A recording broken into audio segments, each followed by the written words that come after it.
Hey everyone, I'm Ambria Washington with NOPD News. This week was all about giving back as officers across the city helped spread some holiday cheer. In fact, over the past 7 days, officers have given out close to 500 toys to kids just in the city.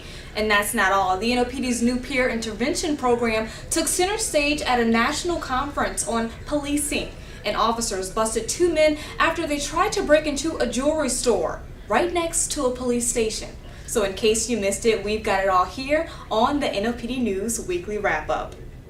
This past week, 8 district officers caught these 2 guys after they were seen breaking into a jewelry and antique shop on Royal Street. The business is right next door to the 8 district station. Officers found about $10,000 worth of jewelry, a crowbar, and 2 hammers on both suspects. And this week, a new internal audit release showed that all officers turn their body-worn cameras on nearly 100% of the time when responding to calls of duty. Hey, set. On Sunday, current and fallen first responders were honored during the annual inspection and memorial ceremony in Jackson Square. Chief Michael Harrison and Mayor Mitch Landrieu led the inspection of hundreds of first responders in attendance.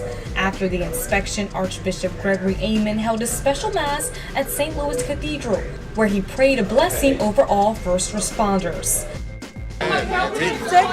Now let's go to toys. We kicked things off in the 4th District Wednesday, where officers gave away toys and games at Dwight Eisenhower Elementary School. Students from pre-K to 1st grade had a chance to spend some quality time with officers. Then on Thursday, officers gave away a new ride to 120 pre-K and kindergarten students at McDonough City Park Academy in the 1st District. The bicycles were purchased by the New Orleans Police and Justice Foundation through donations made by area residents and businesses. And today, Santa and his elves paid a visit to students at Lafayette Academy Charter School. Officers gave away unwrapped toys to more than 200 students.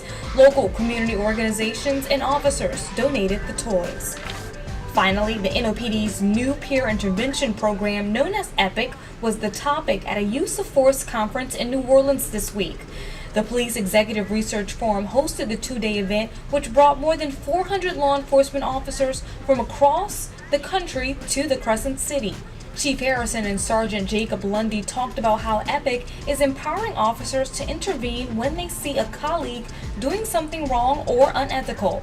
And that's a look at some of this week's headlines. Remember, you can get the latest information and news from the NOPD by the NOPD anytime at NOPDnews.com. And be sure to follow NOPD News on social media for all breaking news alerts. Have a good weekend.